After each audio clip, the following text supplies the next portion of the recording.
Wait, just before we go, is this where you want me to speak? Like Yes, this? exactly. Okay. And then if you're looking at me and speaking, just like keep staying, wrap yeah. around it. Yeah. So your Just mouth move is- your eyes. Don't move your head at all. Just be like. Solid tips from the wizard right there. And If we're I on. see you move your head once. That's it. Turn it off. That's on. That's on. We started. That's on. Ladies and gentlemen, that is the Catholic Wizard's attitude every week. No, I'm kidding. And action. And we're on. Welcome to a special bonus footy episode that we have this week.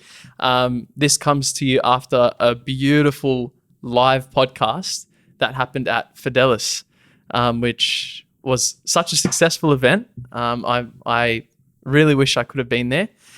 I was unwell, as most of you, or all of you, I think by now will know. How is your ingrown toenail? All resolved thanks to MJ Podiatry. I love it. Podiatry. To remind everyone at home, they're a mobile home visit network servicing all throughout Sydney, an all-round podiatry service handing out general treatments, anything for sport as well, and they do offer NDIS and home care packaging too. For any pains, injuries, custom-made orthotics, advice on footwear, anything you need, as always, MJ Podiatry have your back and they have your feet. So contact the team at 0412 389 278 or email them at info@mjpodiatry.com.au. So thank you to MJ Podiatry. Does every guest get to bring a sponsor on? Because I have a podiatrist I'd like to. No, you no. Actually, you can. JM Is it MJ? You can actually plug. Is MJ Podiatry? No, I'm kidding. Shout out to Shubs. So the Fidelis event. Thank you guys for praying for me. I know that you guys did do that, and I'm all better. So your prayers work. Thank you. It was such a successful event. George, you were there. I was there, yeah. It was great on Wednesday night. Beautiful. Had a good time. Father Ben took the reins and he really carried it, so it was good. Yeah, he's a natural, Father Ben. Had no doubt for a second. But yeah, so what we bring to you now is just a bonus footy episode. It's grand final week. So we couldn't not talk footy, you know. So here it is. And they brought in the best. Big big talk coming from today's guest. We're speaking footy with George Al-Akiki. Welcome, George. George is a junior journalist at the Catholic Weekly. George, thanks for coming on. No, thank you for having me. Finally, it's good to be on this side of the camera now. I've been behind the camera for a few times now, but it's good. I'm happy. I was gonna say this isn't your first time in the studio. You were actually a live audience early on the podcast, and then you were gracious enough to pop us in the Catholic Weekly. I was, about a year ago now, when you guys were first starting up. I remember I came here and sat behind amidst all the stuff in the garage. Thought I was going to get enveloped. It's cleaner, isn't it? It's much cleaner now. What? It's much cleaner. Some people still don't think it's an actual garage. They Really? think they actually think it's a studio, which is a compliment. Well, then, It is props, a garage, guys. It's a garage. Okay, all that audio bounce you might hear every now and then, that's concrete and bricks. It's a garage. No one knows better than the man who has to sit in the midst of that mess every single week. Thanks, Ed, All good. for your sacrifice. But And it's a great garage. It is. It's been a good space, but it's credit to the work Anthony does in making it look like it's a proper studio. Yeah, it's called blue lights. Special work. The blue light filter. Is that what the blue light filter is this whole time? I remember I came on just about a year ago now, and you guys were just starting out, and just you and Father Ben at the time, and you really hit something on the nail there. You found that kind of middle ground between two topics, and it just kicked off. I remember I wrote the story. At the time, you had about 800 followers or so. By the time it got published, I'm pretty sure I had to change it up quickly because it was like 1,800 or 2,000, something like that number. Oh wow! Thanks be to God. So yeah, that's awesome. It's good work. Thanks be to God. Yeah, we've been gracious enough to come this far, you know, and been gracious enough. That doesn't make sense. But we've been blessed enough, sorry, and to come this far and to have the guests that we've had and things like that. So it's been all, and you're in a list of some solid guests, bro. And you see it on the board behind you, bro. You're amongst the likes of Josh Al-Akiki, Joshua Marie, Simon Carrington, Joshua Marie's brother we had recently. It's a pretty good list of people, bro, that we've had on. But George, just before we talk footy, let's just quickly get to know who you are. Do you want to tell us just a little bit about yourself? Yeah, so I'm a 23-year-old Lebanese Australian. I am a junior journalist at the Catholic Weekly. I've been there for about a year or so now. Nice. And yeah, I mean, apart from sport and faith, that's basically the two things that kind of make me up, and I guess that makes sense why I'm here now. Nice, yeah. I was doing being the journalist that I am, I was doing a bit of research ahead of jumping on here with you guys, and I thought this was going to be the 50th episode. So I'm like, oh, they're getting a top guy for the 50th episode. Oh. But then last week's episode meant, this is 49. So. Yeah. I mean, your episode, what is it, 50B? 50B, I'll take Actually, it. I didn't name last week's episode. I didn't give it a number. Yeah, I just did it special. Oh. So that makes this 49. No, that would make Wednesdays this... is 49. Yeah, This is that's also another special. So that makes There you go. special, George. Okay. Oh, thank you. Yeah. Wow. Awesome. Bro, there you go. This is our episode for special people. So it's Anthony and George. They got It just makes sense. Put the two clowns together. Yeah. Exactly. I always say it. My mum says I'm special, so it just counts. But yeah, so in terms of journalism, so I grew up loving English. I was probably that nerd at school that just loved to write. Yeah, nice. While everyone walked around hating their life, studying Macbeth and Richard III, I was that guy that was secretly inside like, yeah, this is cool. Nice. And yeah, took off from there, studied at UNSW and made my way to the Catholic Weekly. And in terms of the sports side of things, I'm glad to say I'm another dog supporter. There we go, bro. Big dog supporter. Nice. Off mum's side. Funnily enough, mum actually, although she was born here in Sydney, she grew up in Bathurst. And they supported the dogs all the way from Bathurst. Okay. And so, I kind of picked it up off my grandmother and my mum, and it's carried through now to my brother and sister, and it's just it's mayhem in the household when the dogs are on. Thank God, man. So, yeah. That's the way. And you're actually not unfamiliar as well to Against the Grain. We have a video on our social media of us at the footy. We're at the Dogs Para game. Yes. So the Dogs Para game is special because you're very close to a Parramatta supporter, aren't you?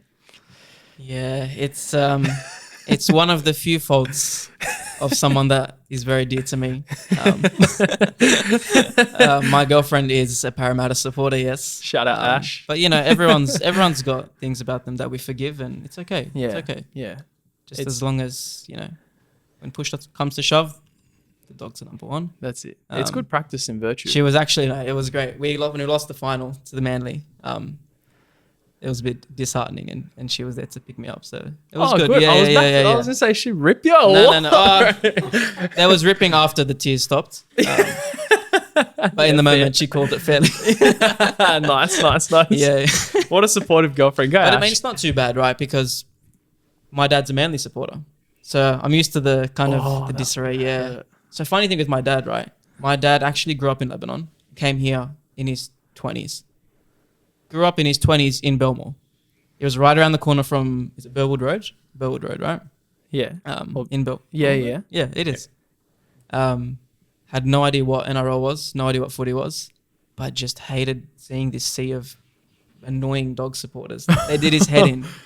So like almost in retaliation, he's like, okay, I'm going for absolutely anyone else. Had no idea what footy was, didn't care about it, but just to like piss off people around him. I don't know how we landed on Manly, but as soon as he did, then he actually started to get invested into the game. Yeah. And then, so that continued. Tried to get my sister to join the dark side, but that didn't work out. Mum didn't let him. Nice. Yeah, I might have been the only dog supporter cheering for Manly when they played the Roosters last week. I was too. But I don't think anyone wants to see the Roosters go through either. So. There were Dogs fans at that game. those boys are actually ex-La Soul boys, and they're from the Touchline podcast. Some of them. They're mad. They're doing good work. But yeah, they were supporting Roosters. I was like, what kind of Bulldog supporters are you, bro? But I'm pretty sure they were born after 04. So they missed those early 2000s. But yeah, anyway. So yeah, Dogs with some sad back history of Eels and Manly. But you take the good with the bad, and yeah, nice. The Dogs come out on top every time. So all right, and you want to? Did I say it already? You want to be a sports journalist? Yeah. Yeah, that's the hope. So at Catholic Weekly at the moment, but we've been doing a lot of sports content. You started your own sports column. Yeah, a few months ago now, we've been doing the column called Spirit of the Game. So basically, we just dissect every week or give an opinion on different things going on. Try to put a nice kind of moral or virtuous twist to it. Nice. Sometimes there is that twist, sometimes there isn't. But yeah, we just like to bring a bit of lifestyle to the paper, and even because of that, it's grown to, I've gotten to interview players like you've had on Karaz and Tommy Uscock. I've also spoken to people like Jason Tommy Saab. Uscock with MacArthur just won. Yes, he did. Yeah, won a trophy. Congratulations. Congrats, Tommy. That was a great win. Sorry. Australia Cup. But, so that's opened the doors for a whole avenue. And I think as well, Nice, bro. it's what you guys do here as well. A lot of players are starting to open up about their faith and show the other sides to them that aren't just the footy player. And so if we can unpack that and bring that into newspapers and the media, then why not? Thanks be to God. Yeah, exactly, man. It's a story that needs to be heard, especially in our day and age now, man. Far out. But beautiful. Good to know those things, and I'm sure more will come up as we chat. Sorry, people Ashley, will get to know. to rip you up. Yeah. Ash, you'll be all right. You'll be all right. No, but let's get into the footy, bro. So, you've come really well prepared. No, there's your notes. What do you mean? Oh yeah. Sorry, I've come really well prepared, and I just let George borrow some notes, because How generous you are. Yeah. I never have notes. I just watch and I go, yeah, that's what I want to talk about. Well, I thought this might be my shining moment in front of the camera, so I had to come. Yeah. I respect it. That's the way, bro. And you look good as well. Oh, thank you. Fresh cut, no, man, very nice. All right, so let's get into the footy now. So we had the prelims. Look, I would say pretty much expected results. Yeah, right? Nothing new, nothing. Yeah, well, I wouldn't say new, but nothing unexpected. Right? Unexpected necessarily. Well, we'll start with. So we'll recap the prelim games first. So we had Storm Roosters 48-18. So Storm took that out pretty convincingly, but at one point it didn't seem that convincing. There was like one try in it when the Roosters were coming back. Yeah, they came back, put 2 in 2 minutes basically, about the 55th minute or so, I think. Around. We got a stats guy. That might not be true, but it was early in the second half as well. Yeah. Yeah, bro. And then it was actually looking dangerous. Do you know what? For all the hate I give the Roosters, I actually like the players. Like, I look at someone like Joseph Suaalii and I'm like, bro, you actually look like a good guy. I haven't met him, actually. I said hi to him once, actually, but I haven't properly met him. But he seems like a good guy. Daniel Tupou. Daniel Tupou went to the same school as me, so I would think he's got some No characters. way. Yeah. Hey, Trinity Catholic College boy. Auburn. Is he a Trinity boy? Yeah. What the? Yeah. Okay, that's interesting. I actually like their players. I felt even Maria Hargraves. I know people hate him as a player, but he seems like a genuinely good guy off the field, and I felt bad for him. It was sad to see. They've got a whole bunch now leaving. You've got Kiri, Suaalii, like you mentioned, Joey Manu's now. Manu apparently is coming back. Do you know about that? I don't know what's going on with the rugby union saga. Apparently he's going there for 1 or 2 years, and then when Tedesco retires, the plan is for him to come back in fullback. This. Okay. I can't remember where I heard that. I think they were talking about it on NRL 360. Well, I thought he wanted to play for the All Blacks. Isn't that the original plan? I have no idea. I don't know what's going on there. Just stick to league, guys. Seriously. I swear. Ask Benji Marshall. Oh my gosh. I forget that Benji Marshall and Valentine Holmes. All these people that switch. I mean, he didn't go to Union. It was but as in, he went NFL. Yeah. People switch codes. But you're killing it. He's allowed to AFL. Carmichael Hunt to AFL. Yeah, but they did well, didn't they? Carmichael Hunt did. No. I don't think anyone watches AFL in this. Yeah, I don't actually know because I never watched it. Falau's a talent, man. Fire out. That guy he could have done anything, but he came back and played. Except stick to a team. Yeah, true. So true. Well, the only successful person I've seen make the switch and then come back really is Sonny Bill Williams. Yeah. Matt Rogers, Wendell Saylor. Oh, yeah. I was going to say Wendell Saylor. Lottie Takiri, didn't he make a switch as well? Came back and played in the South's grand final, didn't he? South's, yeah. He came back to... Yeah, so there was some good... Tigers not as well, in a while, though. Not in a while. Yeah, that's right. That's right. But Korobidi is doing well in Union. He hasn't come back to league, but like people can do well there, but it's just annoying. Like, you know the interesting thing during the that Queensland domination period, right? I had this sort of theory, and I think it's pretty valid. I don't think it's conspiracy, that because Melbourne were cheating the cap, which obviously was well documented, they were able to retain a lot of amazing Queensland players, right? Whereas a lot of the New South Wales players were being pillaged by French rugby. So we were losing a lot, in that period, we were losing a lot of amazing talent to French rugby.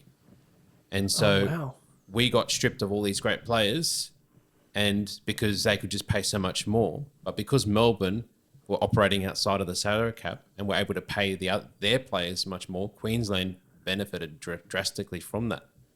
So I just wonder if they were able to, French rugby were able to entice Greg Inglis and all those players. Israel Folau at the time was playing for them, able to entice them away from rugby league if it would have been still that Queensland domination. Oh, that's a good point. That's interesting. I've never even heard that. Like that side. Look at all the players that left. New South Wales really copped it. Wow. Yeah. There you go. Well, speaking of, actually, I was going to rip Queensland, but speaking of New South Wales, before I forget, Madge. So this is breaking news right before we started. Yeah. Madge and the Blues part ways. That's devastating, bro. It's a big blow. That's huge. Like, that actually hurts. It hurts because it's a Queensland team that's taken him, supposedly. Hasn't signed as far as I know yet. Officially, but we're going. There's no other reason he would have part ways. Well, yeah, exactly. Yeah. After this series, it's just killer. But who's gonna coach New South Wales now? Who do they go to? That's the thing. There's no one really that comes to mind, right? I don't know. You get Kev Walters. I'm gonna bring Kevin, switch him up. Yeah. Make him a New South Wales. It's a shame Brad Arthur's not available because he would be a decent Super League. Is that right? Did he? But I think he's coaching Leeds. I didn't know that. But I think okay. The good thing is that they've shown that you don't have to play Origin to be successful in the Origin arena as a coach. Yeah. Even though Phil Gould was another one, but not for a while. Yeah. So they might look outside of that again now. Yeah, but I don't know who there is. Like who even Jeff Tuvey might be like someone. Who knows? He's allegedly got some issues with Manly at the moment. Apparently, with the way they're managing the behind the scenes stuff. I heard there's got to be an investigation. Yeah, there's got to be an investigation. I don't know. Anyway, that's talk for next year, I guess. But still a devastating blow. It hurts. Anyway, back to the Storm Roosters. we got a little sidetrack there. Bro, Dally M's would have happened by the time this episode comes out. Surely Jerome Hughes wins Dally M, or has won it. I think if he doesn't, it's another case of Sean Johnson robbery, right? Bro. Oh my gosh. I'm still not over that one. If I see Kalen Ponga in the top 5. Well, you know what? He might have if he didn't try to get out of the Australian selection. And now they bring him right You know what? Another sidetrack from the Storm Roosters. Bro, that's a joke. Like, sorry, Bellamy. We'll get to you in a second. Yeah. Come on. Like, the guy's been hurt so much throughout the year. He had, firstly, even if forget all the injuries and stuff, the NRL puts this emphasis on mental health and all that. How do you know that he's not just taking that time off for his mental health? Like, how do you know that? Like, he just got slammed, threatened with a ban, so then he makes himself eligible because he doesn't want to cop a fine and get banned, which poor guy, man. Well, correct me if I'm wrong, but didn't in the first Origin game this year, Latrell, no one's talking about this, but Latrell put himself out of selection. Yeah. Because he wanted to put the Rabbitohs first. They were struggling. No one said anything. No one's mentioned that in the whole Kalen Ponga situation. But they're all blasting Kalen for wanting to take some time off. Yeah. I mean, I get that representing your country is massive. But with the injuries that he's copped, and he must be like so tired carrying that team on the back of his shoulders. Yeah, honestly. But like, even without all of that, if he decides he doesn't want to play for Australia, big whoop. As if you're going to ban him for it. I don't know if you'd go so far as to ban him, but I understand their perspective that you don't want to set a precedent of, players can pick and choose, or, they might come up with some excuse that's not legitimate if they don't want to play. And why would you not want to play for your country? I get that side of things. Yeah, but if he doesn't want to, why would you pick him anyway? Like if he... Exactly, right? Like if he doesn't want to, he doesn't want to. It's like when a player just doesn't want to play anymore, you're going to keep him contracted. Yeah. You'll release him. Yeah, it's a weird one. I think everyone's piling on Kalen for not no reason at all, but I think they're just piling on way too much. I think it's a bit slack. Like if you want to rip him for choosing not to play for Australia, fine. Like whatever. It's your opinion. You do what you want, whatever. But to go as far as the NRL threatening to ban him and stuff. Yeah, no, that's a step too far. That's way too far. But if you want to say, well, he's stupid for not wanting to represent his country, fine. Like, bro, all right, then we can have a chat about that. Yeah, there are two entirely different things. Yeah. Anyway, so Jerome Hughes, Dally M, bro. What do you reckon? Surely, yeah. That guy's a crazy player. I can't even picture a second or third. Like, no one comes to mind as quickly as Jerome Hughes. Nah, no way. No one at all. So, no, I'm not trying to think. Yeah, no. He's carried that team, and as well, he makes it look like even when they do have injuries, he makes it look like they don't. Yes, he's just got that potential or ability to carry them through. Even if it's a close game and they need that magic moment, he's there. But he's also the stabilizer in the backs, the outside backs. Yeah. So he's come so far, bro. He's got everything a halfback needs. Like, he's the complete halfback, I reckon. And I wouldn't go so far as I still think Nathan Cleary's the best player in the league. But he's literally got bro, his running game's on point, but his structure, his kicking game, his game management, all of that has just, bro, he's stepped up this year like crazy. It's massive. And you see, he flies under the radar a little bit. Yeah. Because all eyes are always on Cameron Munster. Yes. And so Hughes really just has the power to command the players where they need to go. Yes. Almost like a little soldier tinkering in the back. Yeah. While Munster does the flashy stuff and keeps all eyes on him. So true. He's the one flicking it out the back to Pappenhausen. Yeah. The cutout pass to Will Warbrick or something. Yes. He knows how to read the play. He knows what's on. Yeah, man.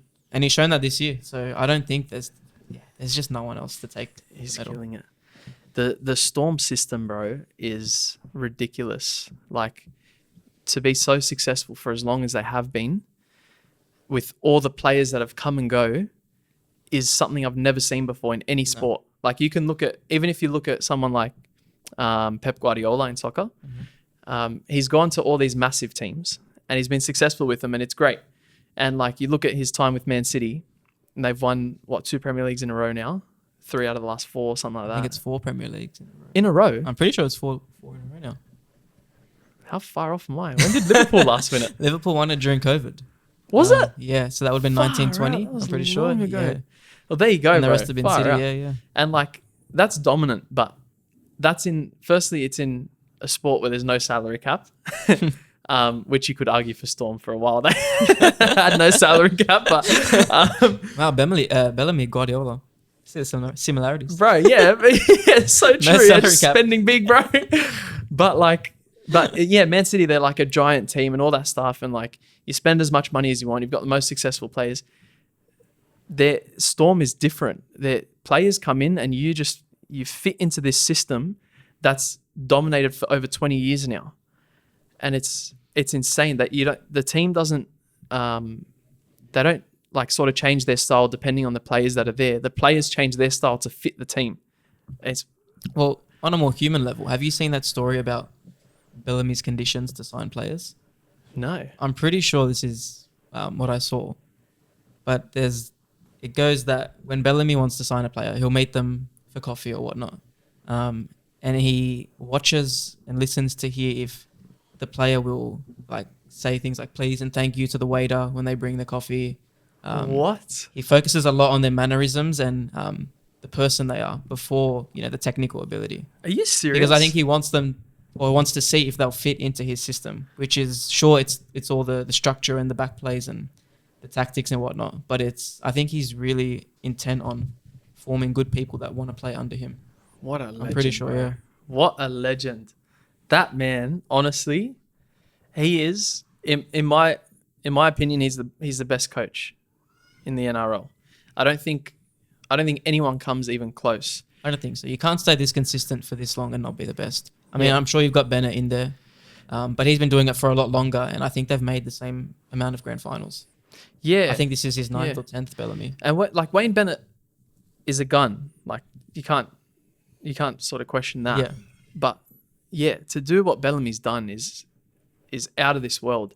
Bennett, with all due respect to Bennett, he hasn't put a system in place at a team that's held for 20 years. Like he can go and he can make players great and he can win premierships, which is a mark for a good coach, which is why he's up there. Same with Ivan Cleary. Ivan Cleary is, I think, can even surpass Wayne Bennett with the system that he's setting up at Penrith. But Bellamy's I can't even get over that system, man. It's incredible. I've never seen it before, ever. I don't think we will again, especially not at one club. Nah, yeah. For the consistency, the turnover, it's not. You won't see it again, I don't think. And I was one of the people saying when the big three retire, that was it. Storm's screwed. That's it, yeah. And Bellamy's going to leave and he can't prove himself after every that. year there's the rumour that he's going. Didn't Jason Riles want the job? He was waiting for the job as well. Yeah, probably. Yeah. Every year, he signs 1 year and then says this might be the last year, and then then you just got to wait. I think they got a bit sick of it this year, this Storm, and they were like, "Bro, are you going to sign or not?" But yeah, he's killing it. And Roosters had a good year, bro. They were just injury plagued. They could have easily made that grand final. 100%. Even without the injuries, they had a quality team. Yeah, well, they've got two teams, basically, bro. So talk about operating out of the salary cap. Sorry, Uncle Nick. Yeah. But seriously, it's honestly, like, I actually enjoy watching the Roosters play.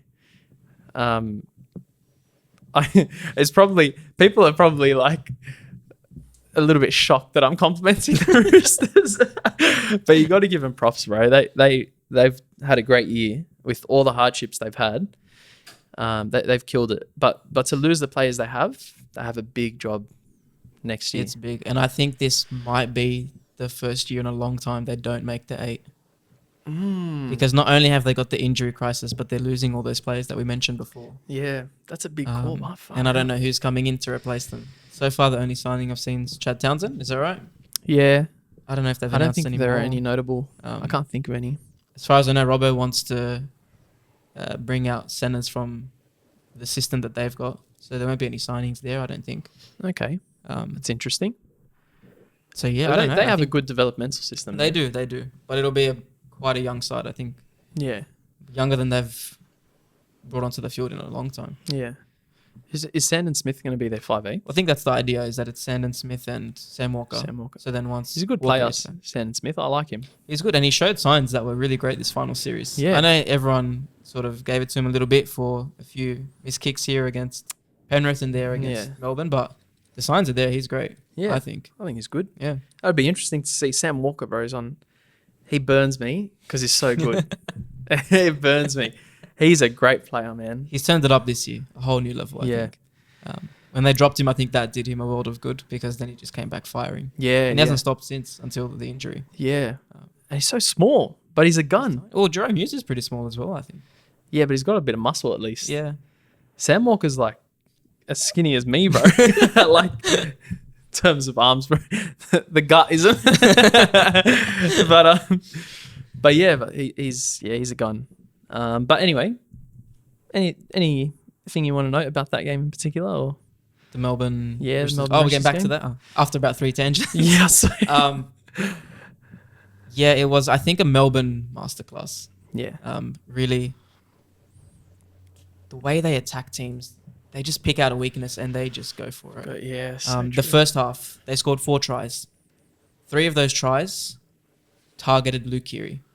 They ran at him or ran around him. It was designed to go up against Luke Keary. Nice. You even see that one where Jerome Hughes just puts himself in between Crichton and Keary. He couldn't handle the physicality. Yeah. Or the pace of Pappenhausen when he went through. And so they just toyed with them, basically. The second half, they come out. I think Roosters sort of tried to adapt to that, kind of protect him a bit. Yeah. And Melbourne just said, you know what, screw it, we're going down the middle. Yeah. And every try was just bang, Harry Grant taking 10-metre runs down the middle. Yeah. Straight through the throat. Like they just, this is one weakness, here's another one. Bang, bang, bang, bang. It was 24-18, and then next thing you know, it was 48-18. 48-18. It was ridiculous. They hammered Connor Watson. Yeah. In the middle, they gave him absolute hell. Yeah, that second half in the was middle killer for him. In the second half, he was gassed. And they had Zach Docker-Clay on the bench, and I was wondering, the Roosters... Came on right at the end. Yeah, and I was like, can't you see, like, firstly, he's a bigger body. Maybe not by the looks of it, but he's a forward. Like, he's a lock forward, Zach Docker-Clay, and he can play hooker as well. Get someone like that in the middle when your hooker is getting absolutely hammered in the middle. But like they did it so well, bro. They neutralized the threat of Connor Watson, just gassed him completely, and then so that he couldn't give anything in attack. But in defense, he was always out of the play. When they were scoring, it was because he was out of the play. Yeah. Because it was constantly the in the best one is the tackles. example right at the end with Tedesco when Connor Watson's out of the line making the tackle. I think it was Jerome Hughes that sets up the Munster. Basically, shadows kind of diverts the ball, blocks Tedesco, and there's a hole right there through the middle. Yeah, was that? I think it was for Munster, right? Yeah. That's right. But I mean, you look at just compare it was Grant, I think, to Munster. Harry Grant. Grant to Munster. Or just compare for example, Harry Grant to Connor Watson. Early in the game, Connor Watson was like trying everything. You could see he was really putting the effort, making runs across the field. And Harry Grant just sticks to his game structure, and he goes for it. Whereas Connor had to try things because the players weren't there, the runs weren't being made. It felt like a lot on the spine shoulders for the Roosters. Yeah. Whereas the Storm just distribute their load onto everyone, and so you'll have maybe Munster and Hughes commanding in the middle, but get the ball out to Eli Katoa, and he's barnstorming. Oh, he's a gun, man. My goodness. They're both back rowers are beasts. They're good. Even Sean Bloor, I think he's still got plenty to work on, but he's had a breakout season, bro. Sean Bloor and Eli Katoa he was showing signs at Warriors ages ago. You could see he was a gun player, and now he's just come out in full force this year. Yeah, I think he's got to be the most underrated player for sure. Yeah, I think so. He's up there. He's up there. Oh, for Storm. For the Storm, yeah. Yeah. Oh, what a gun. He was in my fantasy team all year, bro. He was so good. He was doing me wonders, man. All right, last thing on the Storm Roosters. Okay. Asafa Solomona. You reckon he should get suspended? No. They're contesting the 4-game ban. That's today, isn't it? I think so. They are, yeah. I didn't even agree that it was a sin bin, to be honest. Yeah, I'm the same. And I wrote about this earlier in the year about the whole kickoff, the first tackle on the kickoff. What do you do? There needs to be, I think, some leeway with how it's run. Like, you got big bodies running at each other. Look at it properly. Lindsay Collins, maybe not intentionally, but his center of gravity lowers a bit as he's bracing for the tackle. Nelson's not coming in with any force or malicious intent. Yeah. And for me, a sin bin, for whatever different things you can get a sin bin for, there has to be malicious intent. Nelson's just coming in for a tackle, and Lindsay heads down. It's unfortunate. That's all. Yeah. I think if anything, it should have been a sin bin for, I think it was Jerome Hughes that tripped Crichton on his way through about 2 minutes later. Yeah, that's right. Oh gosh. But yeah, I don't know. I don't think it's a sin bin. I don't know what they're going to do with this kickoff come next year. If there's no I don't know what they're kickoff, going to do. I'm not I watching think the it's footy. The kickoff stays are numbered, I guarantee you. Are you? Oh, Yeah, what? Telling Sorry. you. that can't. You know, they're avoiding being liable. That's what it's going to What come a down joke. to. The NRL will be liable for all these things. It's the days are numbered. Did you ever think we'd be doing short dropouts with these rule changes where you can do these short dropouts without risks? gosh. Because they don't want those run from the back fence hit ups. Well, that's true, yeah, because That's they've so got rid true. of the penalty now for That is short so dropouts. true. If they don't make the 10, you're That's right. right. Yeah, So yeah. they took away the incentive of those things. The risk of them, yeah. Sorry, it took away the risk. Yeah. So, yeah. To incentivize them to go short so that they're not. They don't want repeat sets. Running They don't want big hard. line dropouts. They want to minimize all those things. The days are numbered. What a joke. And I do think that they should just do to NAS what they did with Taylor and May. They did it for Taylor and May. Yeah. You can serve your suspension in the first Next couple of year. rounds next year.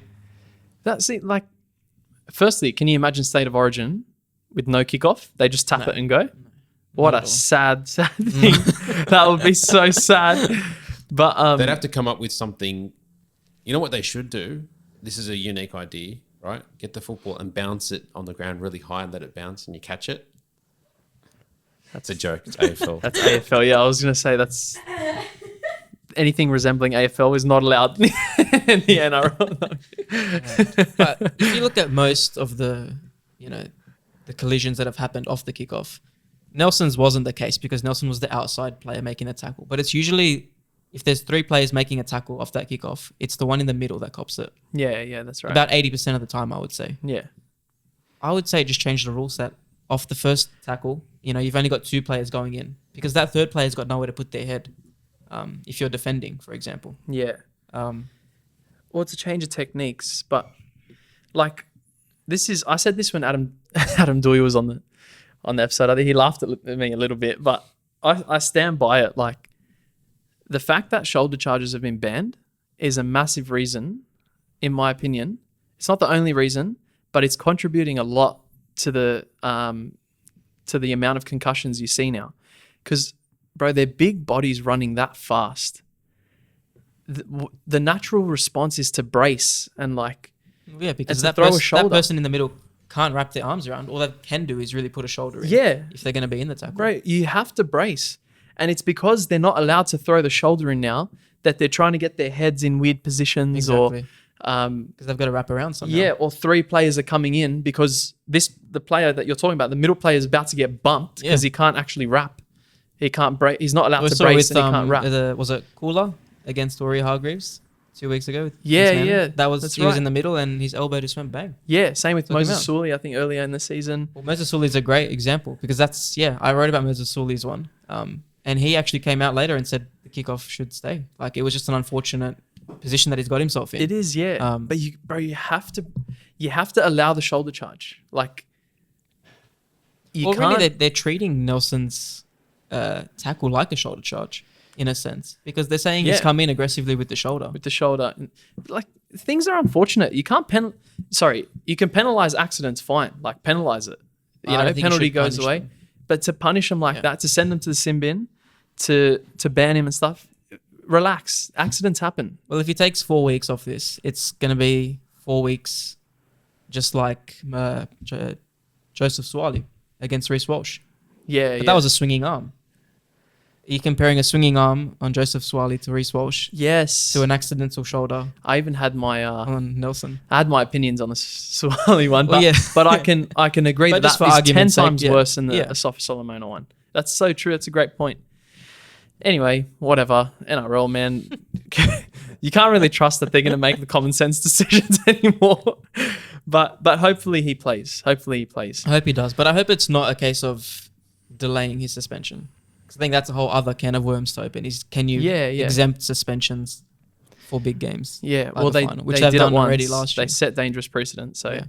But yeah, I mean, like you want the big players playing the grand final. Like the 100%. reality is, you want that.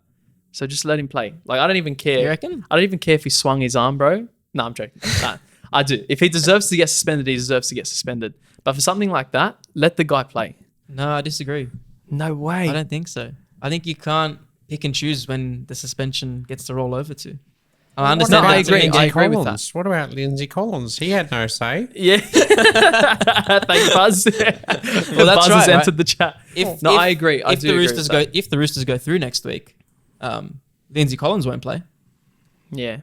So I think it's If let's just for argument's sake say Nelson deserves to get suspended and he cops the suspension. I just think it's If you're gonna I agree with that. I do agree with that. But like. Yeah, no. You know what? I do. I actually fully because agree then the with next that. step will be it'll apply to Origin as well. We saw Suwali get suspended. Yeah. He couldn't play the next 2 games of Origin. Yeah. Which I think is fair enough if you're going to get suspended. Yeah. You know? Yeah, true. No, I fully agree with that. I do. I just think that he doesn't deserve to get suspended. Agreed. Yeah. I agree with you on that. We'll see what happens anyway. All right. Let's move on to the Panthers Sharks. I don't really think we have to spend much time on it. But what are your takeaways from that? Like, I think it was pretty much expected. I think it was expected. I think the Sharks should have some credit. They really stuck in there for, I'd say, a good 60 minutes. And if anything, that first half, they were absorbing a lot of pressure and then giving some back to Penrith. Yeah. The conditions, I'm sure, didn't help Penrith either with the wet weather. But the Sharks held in there. I think the moment when I realised the Sharks weren't going to be able to beat them was early in the second half. About 3 minutes in, it was the Sharks. It was Penrith's first set. The Sharks were about to receive the ball to get their second set. Cleary kicks the ball down to Kennedy. And then by the third tackle, half the Sharks team isn't back yet. Nico Hines is at dummy half. He does basically a 180 looking for someone to pass the ball on the third tackle. That's horrible. I can understand first tackle, second tackle. You get your outside backs, the winger or the fullback to make a run. Yeah. But by the third tackle, in the second set of the second half, you've just come back refreshed. Yeah. I don't see how a good chunk of the team can't be back to receive the ball. I think that's when I realised they didn't have the legs. And then it was just a clear masterclass after that. Yeah, he killed it. He stepped up. I think, not to be disrespectful to the Sharks or anything, I think if you're there, you deserve to be there. But I just think the Panthers didn't play their best because when you come up against an opposition that's not up there in quality, your quality generally tends to drop. So, that's, I don't mean that disrespectfully to the Sharks. I think they're not on the level that Penrith are. And I think Penrith's level dropped a little bit because they were versing a lower team. I think that just tends to happen. Penrith made back-to-back errors twice for the first time in God knows how long. I can't remember the last time they made back-to-back errors multiple times. Yeah, it's hard. But they defended well. But yeah, that's what gets them through. Yeah. So they had a good game in that sense. They did, yeah.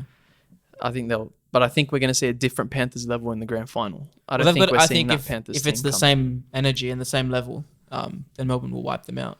Yeah. But I don't expect Penrith to come the same. Well, they'll be ready, I think, yeah. That's what I mean. They're going to come up against a stronger side, so they'll step up and they'll play their best footy. That's what I think. That's why I say, when they come up against like a sort of not as great a team, it just tends to happen during the season. Kickback boys, we've got that kind of mentality. Yeah, not even that. It's like, yeah, it's just your standards sort of drop. Yeah, it is that, I guess, in a little bit, is that like, you don't have to go as hard out in the back of your mind, and so your quality drop. I don't know, but it just tends to be that way. So I think for those, because I've heard people say that Penrith's quality just wasn't the same as Storm's in the prelims, which is true, but I don't think anyone should really expect that quality from Penrith in come grand final. Yeah, I think they're bringing their best, their absolute best to that game. Well, it's the last rodeo, right? Is it Jerome calling it the last ride? Oh, is it? I think he's nicknamed it the last ride. The last ride. They'll come firing, I think. Yeah. So many players last games. This is I think 5 grand finals. Yeah. Surely they max out. And I love that they're honest about that, bro. I love 100%. That they're honest about the fact that they want to do it for the boys, that are leaving.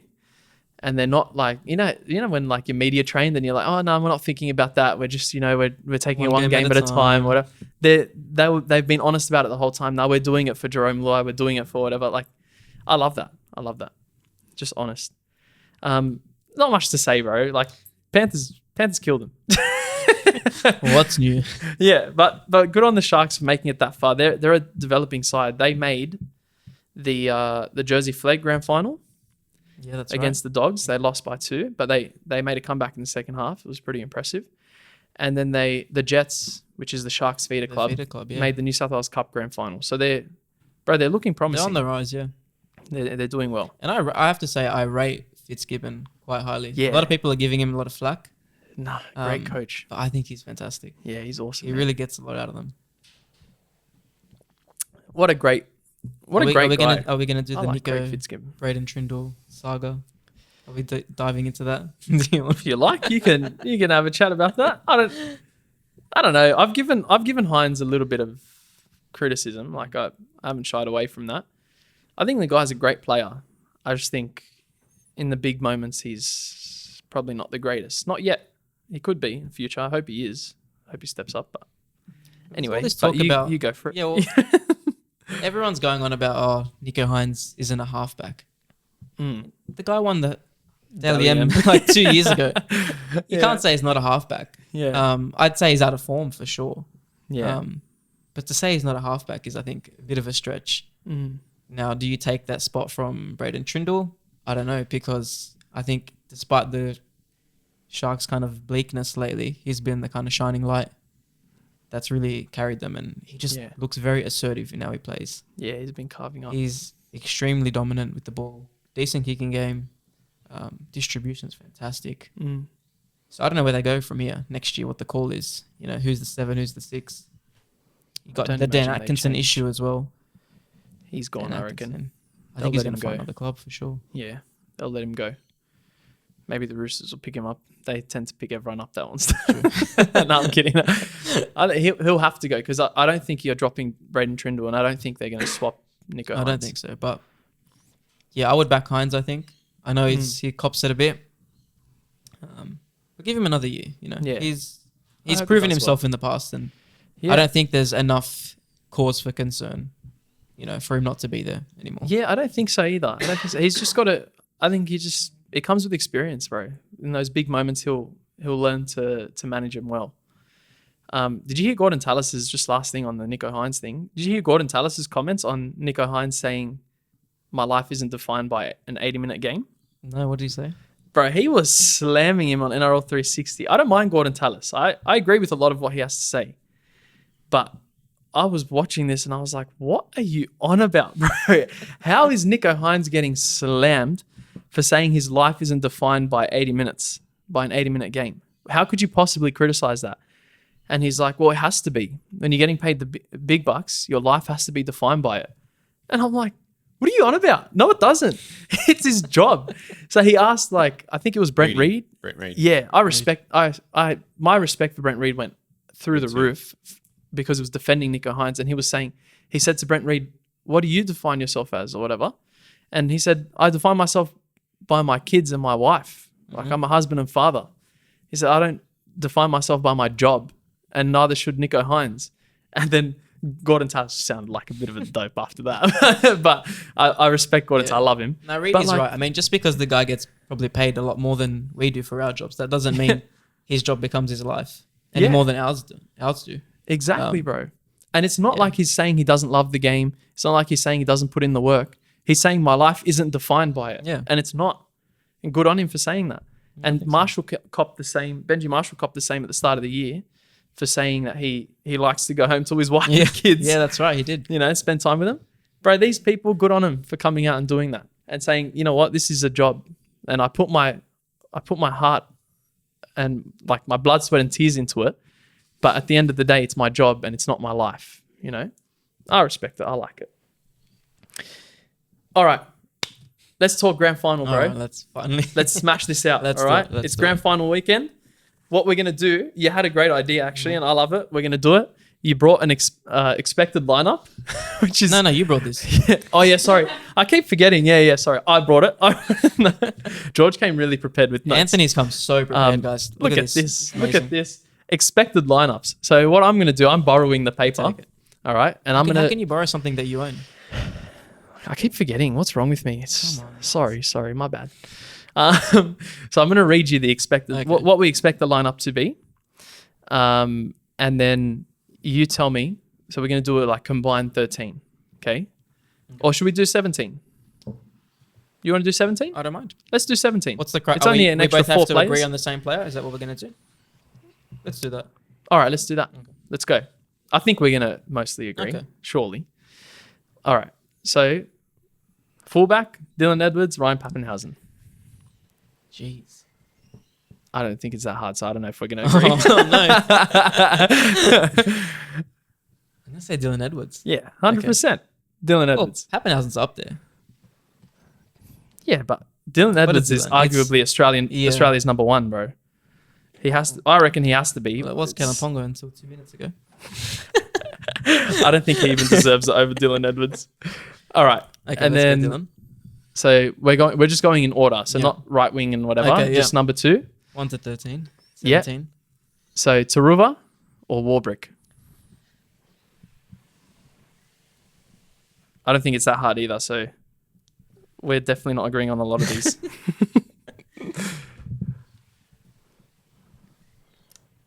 You tell me first, then. I have an unpopular opinion on this. I actually don't rate. I think Taruva's a great player, but I just don't rate him as much as everyone else does. Will Warbrick has improved enormously, and I'm a massive fan of height on a winger. Yeah. So I'm going Warbrick.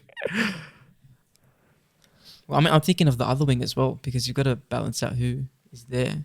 Oh, that's hard. Yeah, which is even harder. So Can we change this it? Makes Can we do Taruva or Coates? That's what I mean, right? Let's do that, bro. Taruva or Coates. Let's just make it easier for us. Well, that one's easier. Taruva. No, What? I'm joking. I'm joking. Bro, I'm writing Coates. You don't even have a choice, bro.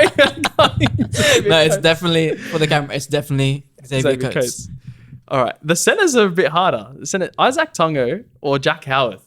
Howarth is a great player. That's the hard one for me. He's Should a we top swap these player. ones again? Because Nah, bro. no? Okay. Nah, because You know what? I think I have to go Howarth purely based on his performance last week against the Roosters. over Isaac Tungo. I know, and I rate Isaac Tungo really highly, but Howarth absolutely put Joey Manu to bed last week. Bro, yeah, that's true. He killed him. He killed him. The only threat the Rooster centers had was Swali'i on Meany. Yeah, so true. Howarth performance and a half. Oh, So just purely based on last week's performance, I'm going to split it on that. I think it's Howarth. Okay, I don't think I fully support your reasoning for it, but I can't go against Isaac Tungo. I think that guy's a gun, bro. I just think he's one of the best centers in the game, and he doesn't get talked about enough. Okay, well, you know what then? Let's make it a. We'll do a separate one and see how many we have the same. By the end. All right. Because we're not going to agree on that one. but I like the choice. Howarth is a gun. But I think we're going to disagree on this. Or we might. Alamotti or Nick Meany? I have to go Nick Meany. All right, good. Yeah. We agree on that. I mean, although I think that'll be where Penrith try and slide through on Sunday. He's still getting used to the center position. yeah. But his tackling is on point. His, again, height, bro, is massive. It's big. He's a great ball player. He could play 5'8", which means his ball playing and his kicking game is like, it's just nice to have that. I don't know, I like that. Yeah. And he's more experienced than Alamotti. Alamotti's killing it, but he's doing Penrith. well. He's, had his best game, I reckon, last week. Killed it. We agree on that, Meany? Yeah, let's go Meany. All right. Yeah. Good agreement. Bro, what do you mean? You're like, will we do whatever I want to do? Let's do that. No. George said No, Meany. it's definitely I'm Meany. picking up some It's Meany, some it's hurt Meany. there, Sarah. Some trauma. Sarah just called me selfish. I was like, we're just, You always pick we're the restaurants, discussing. Anthony. You always pick the movies. I wish you would be restaurant. Hey. Oh, Hey, we don't need to talk about that stuff. All right, so now winger. Toto, Warbrick. yeah, that one's Toto. Yeah, all right, cool. If we're going to go heights with Coates, let's give Toto. Yeah. He's the one winger, I reckon. Not the one, but he's The the exception to easiest the rule, one right? to say, you don't even need height or anything, bro. Well, I mean, Origin series, I was thinking that Yes. it'd be a weak point that because they had Queensland had Coates on that side, didn't on he? that side, I'm pretty sure, yeah. And then Cobbo or something like that, Tuolangi. whoever it was. Tuolangi. So all height. And To'o was just this little winger What on a the gun, side, but bro. he killed it. So He's a I think guy. it's proven that height in his instance is not an issue. Yeah, I think so.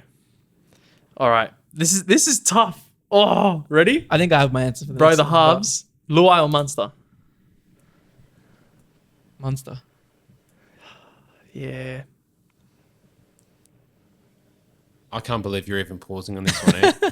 I'll It's tell you Munster why. any day of the week. I'll tell you why. My brother-in-law made a great point the other day. Okay.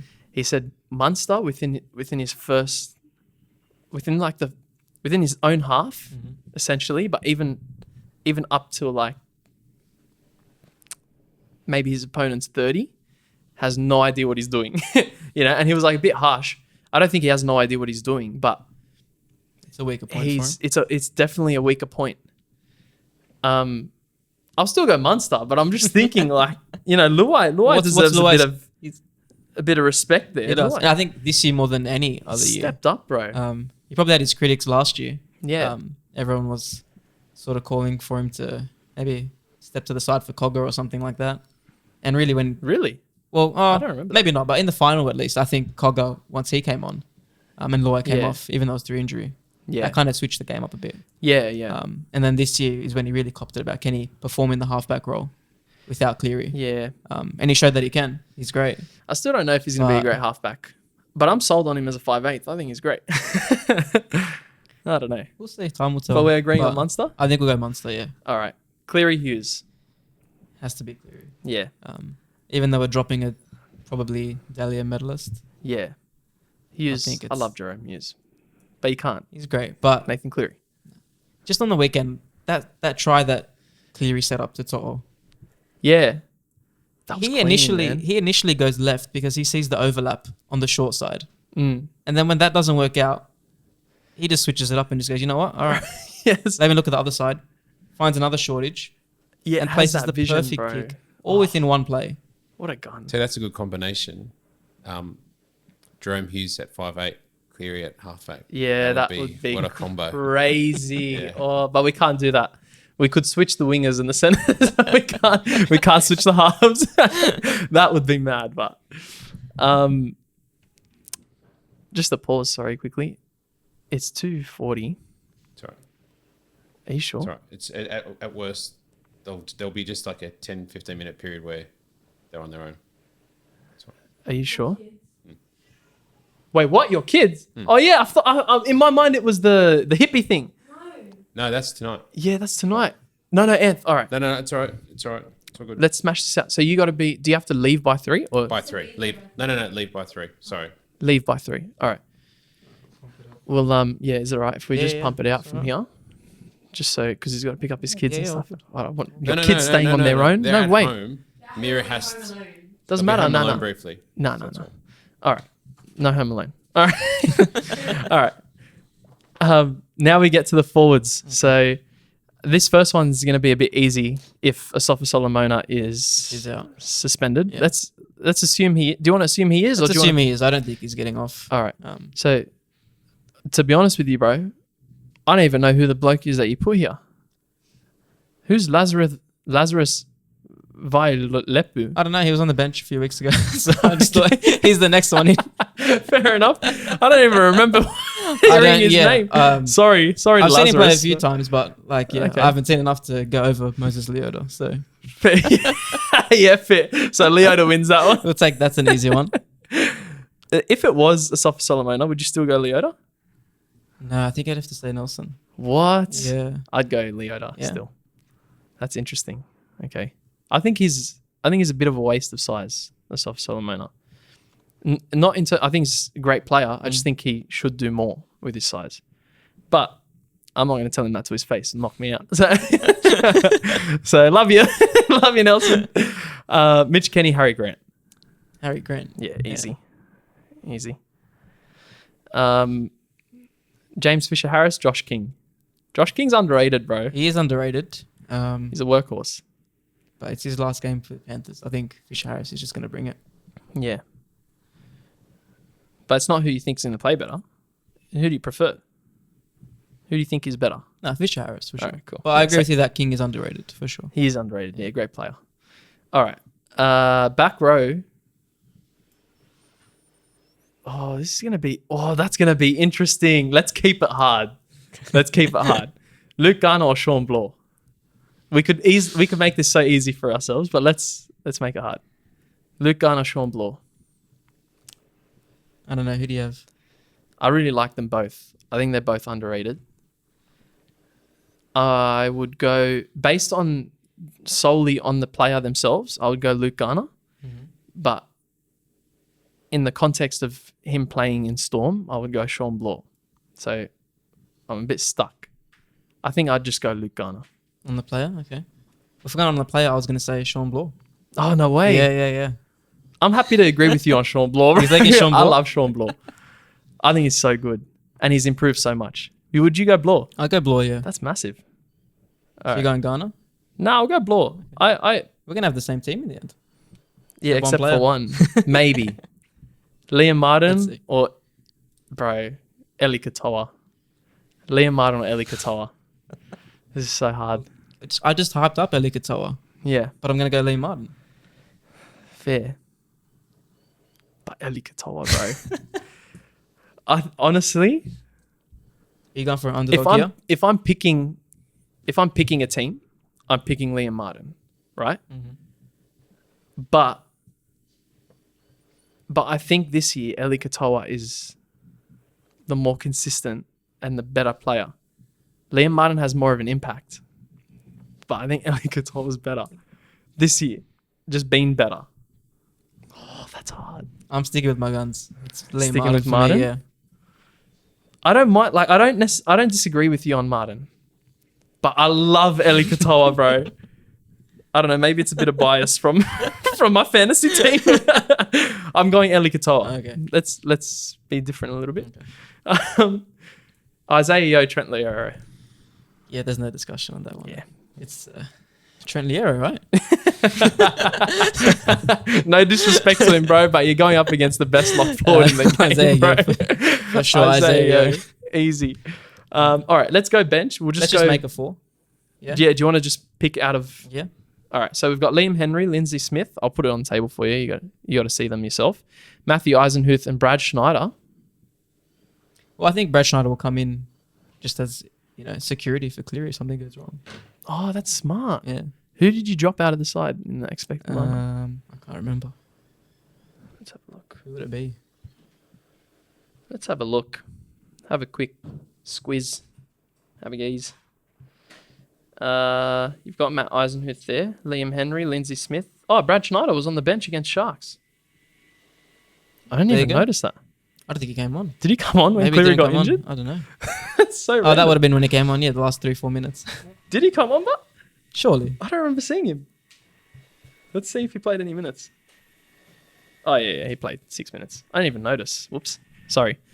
Okay, well then, that's the 4. And then Tyron Wishart, Christian Welch, Tui Kamakamika, is that how you say it? Kamakamita, or whatever, and Alec McDonald. That's Buzz Lightyear. Alec McDonald. I don't know. You know the chin guy? He looks like Buzz Lightyear to me. Anyway. Is it bad if I say I take all 4 of Melbourne's bench? That's pretty much what I was thinking, bro. I was pretty much thinking that. Who are you going to... Like, Lindsay Smith might make it over like Alec McDonald or something. Possibly, but that's... you're getting too fine there, I think. Yeah. I mean, I'm happy with Storm's bench, bro. I'm going to take Melbourne's, yeah. I'm just going to write Storm. Storm's not... for the bench there. All right. So we agree on the team except for you've gone Jack Howarth for reasons which are completely fair, but I just think Isaac Tungo is one of the best centers in the game. And then we disagreed on Liam Martin and Eli Katoa. But again, completely it's not a case understandable. Of, chalk and cheese. You could slot any of them in. That'd be good. And that would cover. That's a solid side, bro. Dylan Edwards, Xavier Coates, Isaac Tungo or Jack Howarth, Nick Meaney, Brian Toto, Cameron Munster, Nathan Cleary, Moses Leota, Harry Grant, James Fisher, Harry. Bro, what an all-star team. Sean Bloor, Liam Martin or Eli Katoa, Isaiah Yeo, and then Storm's bench. It's a pretty... Yeah, the bench is Would you put Jerome Hughes on the bench? Yeah, 100%. Yeah. And I would put Jerome Hughes over Cameron Munster. Put Munster on the bench. But yeah, for the sake of what we did, you had to keep it 5/8 and halfbacks. All right. That's our combined 13. Happy? Right. I mean, it's not our combined 13 because... we've only disagreed on 2. Yeah. I'm happy with that. That's pretty good. I like it. All right, decent. And then if we had our way, we would probably axe Nick Meaney and put Tungo and I would do right? that. Yeah. Because if you've already got a goal kicker, you don't have to worry about that for Meaney, so you're good. Yeah, true. But I love Nick Meaney. I still struggle to drop him anyway, but you'd have to. All right. Now, let's talk realistic grand final. Let's finish up on this. All right. I want to hear your prediction, okay? I want to hear your tip, score, exact score, and not Ken Stevens medalist, which I got wrong earlier. Clive Churchill medalist. Clive Churchill. Okay. I think Melbourne's going to win. Actually, you know what? Halftime score as well. Halftime score. Okay. Yeah. Well, let's go. We're doing it. We're going all out.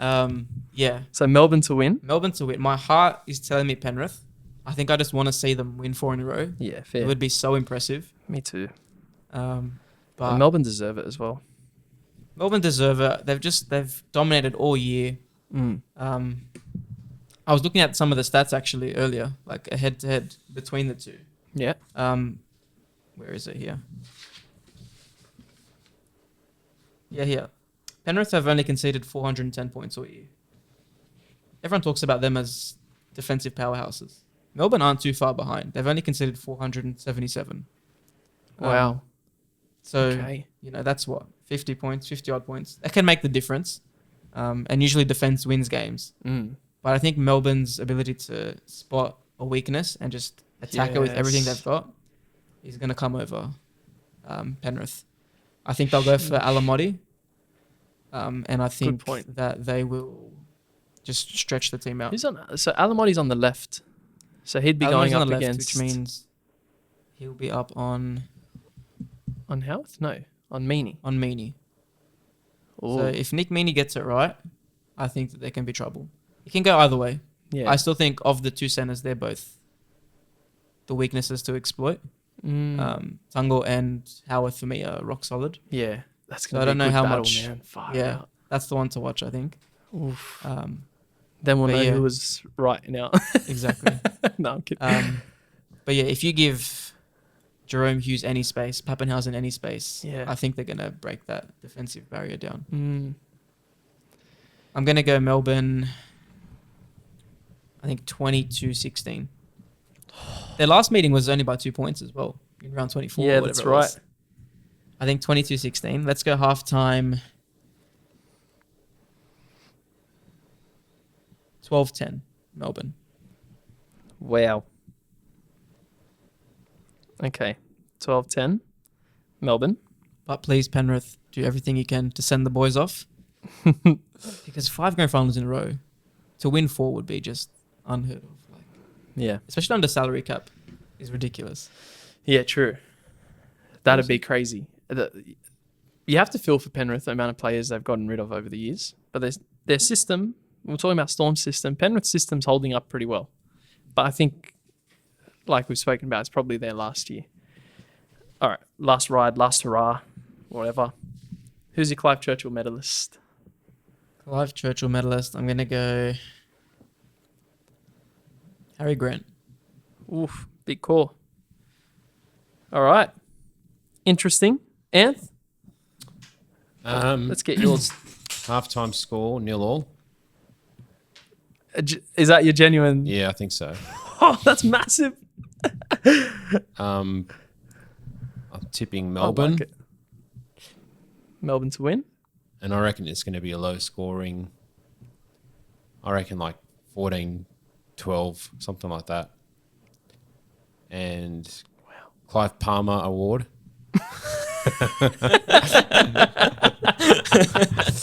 Clive Palmer Award, yeah. Clive Palmer Award. No, Clive Churchill, I would say Jerome Hughes. Nice. All right. Sarah, you want to go? I don't know. Yeehaw! Go pick. Just go row or Yeah. Yeah. Who's going to win? Do it. From the sounds. I don't want to make those sounds to stay on the internet forever. I'm going to do Panthers. Panthers to win? To win. Yeah. I think final score will be 14-16. Ooh, okay. 16-14 win for Panthers. Halftime score? 14-10. Oh, I like that. Melbourne's winning. Yeah. I like that. Okay. And then who do you think is going to be man of the match? That's the Clive Churchill medalist. Oh. Between the winning team? It has to be the winning team, doesn't it? no, it doesn't. No, not necessarily. Does it not have to? No. No. No way. Jack Wyden won. Clive Churchill against Roosters. Did he? Who won last year? Bro, that grand final burned my life. Who won last year? I assume Cleary. I can't remember, but I assume Cleary after that grand final. Last year, Cleary. Yeah, The year would've been. before was Dylan Edwards. Edwards. And the year before that was Cleary again. There you go. Just pick a Panthers player, bro. Which team is Yo on? Yo, Panthers. Yeah. That's a good one. He could win Nice. it. Nice. Okay, Isaiah Yo. Yes, I like All right, nice. I'm going to back Penrith to win. Though I'm not confident. I'm going to go Penrith to win.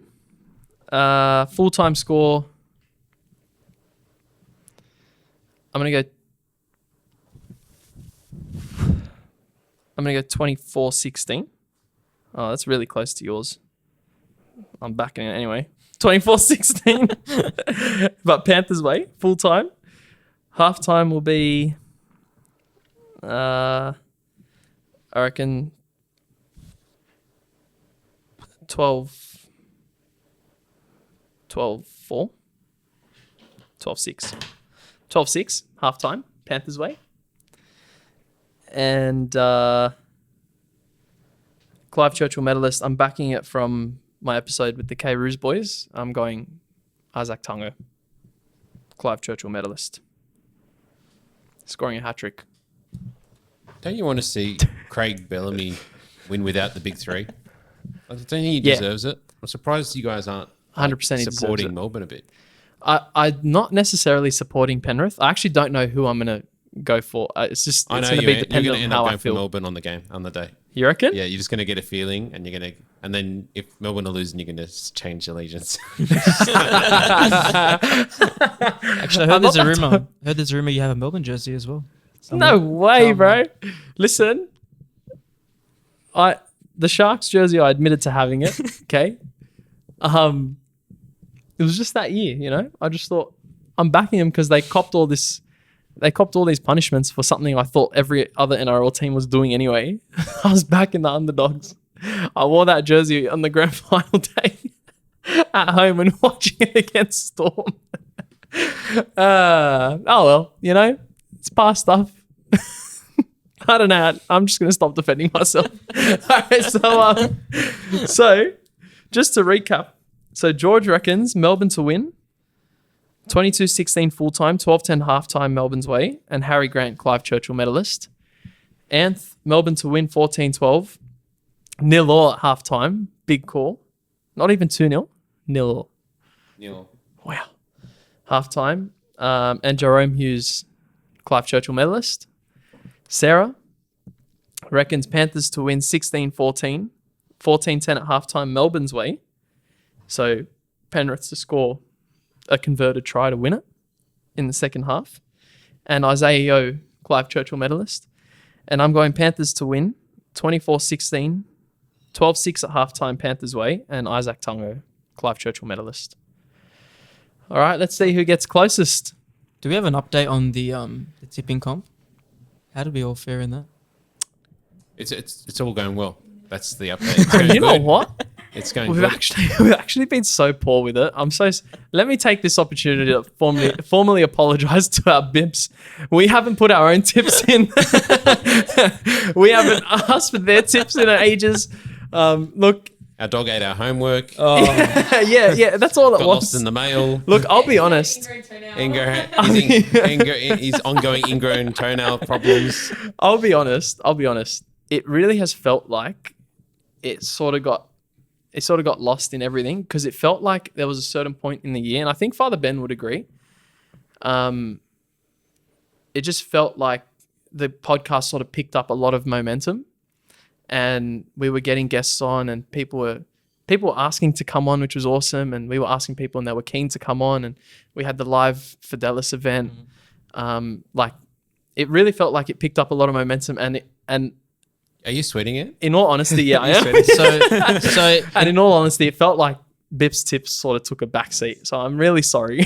So in other words, you saw that you were coming last and just decided to fizzle I it was out. easily coming last, right? Actually, who was coming first? It was me, wasn't it? I We were tired. Oh, wait, there you go. I was hearing these Two tips that behind you the had every scenes. week. You would come first, though. Every week you'd come out with your tips. Yeah. And I'm thinking, is this guy serious? Sometimes, like, I try and pick some upsets, bro. I don't want to be on.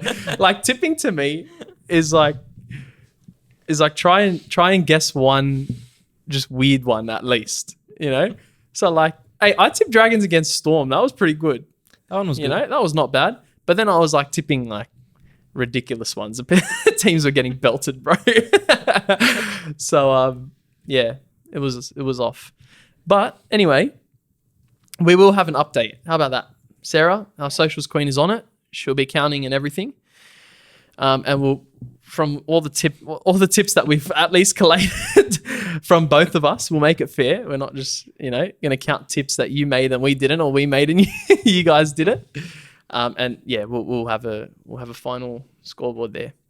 All right. Well, I think that kind of caps off the episode, I guess. That's a bonus footy episode. That went for a lot longer than I had thought it was going to be, actually. So that was pretty good footy chat. Thanks, everyone. NRL 360. If you're looking, me and Anthony are available for any inquiries. Yes. Hire us. Yes. Please. This is a round table as well, just so you know. Just get You can't Buzz see it off. all. Yeah. Just get Buzz and the Sorry Bulldog for having an off. opinion. Good on you, Buzz. And thanks so much, George, for coming on, bro. You're a legend. Thank you for the invite. It's great.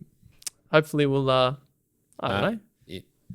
You're missing something? Thanks, Come on, Anth. We have Anthony. There's always one Anthony, right? To remind us to sign the canvas, please. So, I believe you've thought long and hard about what you're going to put on there. It was a tough one, but Yeah, I love it. Love it. Let me bring it for you. Here we go. Sign wherever you like. Oops.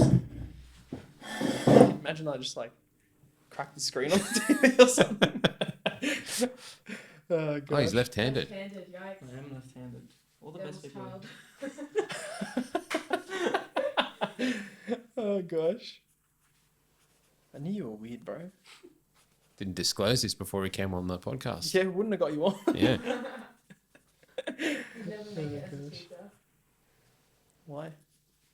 Never make it as a teacher. As you write on the whiteboard, your hand rubs it out. Yeah, it's the worst part. I can't do spiral notebooks either.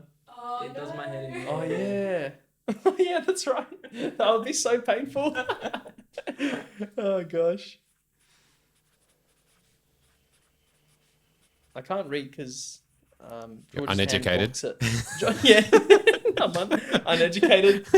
I was like, I get worried about making like illiterate jokes because I was at work once. I was taking a work call. Like I work in insurance. I don't know if we should. I'm just So telling people, a story. that's all right. People always say as a joke, like I'll read out like their reference number or something, and they'll write the wrong thing down, and then I'll be like, oh no, it's this, and I'll fix it for them, and they'll be like, oh sorry, I'm illiterate, and they crack that joke, and you have a laugh or whatever. One guy did it, Fine, he that's said it good to enough. me, and then I laughed, and he was like, oh no, seriously, like I'm actually illiterate, and I was like, oh my gosh, I'm Oh, is it so named? sorry, Alright. and I was like fully honest with, I didn't know what else to do, so I was like, oh, did you not put your name and signature? I just signatured it. Oh yeah, and your name here, just wherever. Anyway, I just had to be honest with him. I was like, I'm so sorry. Like people just make that joke, and I just assumed you were joking. Wow. Can't believe I still have that job. Oh gosh. Anyway, whatever. and you've shared it with the podcast community. There You know what? I'm all for embarrassing myself. And what? Thanks so much, George. So what have you written? So it's Psalm 42, verse 1. As the deer longs for running streams, so my soul longs for you, O God.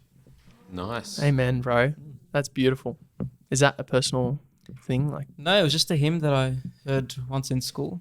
and it stuck with you. Yeah, and it's stuck with me since then. There you go, bro. Yeah. That's beautiful. Yeah. All right. That's one of the best I think we've had. Yeah, That's pretty just good. behind Better Together. Yeah. Oh, woo. Anyway. Together. Oh, all right. How do I recover from this? All right.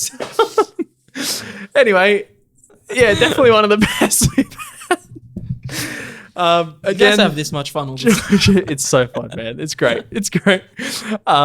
Thanks so much again, bro, for coming on. Thank you. It was a Thank you, pleasure guys. to have you on. And I mean, like always, I'm not going to try and butcher it. So everyone, just remember to stay salty and don't be afraid to go against the grain. God bless.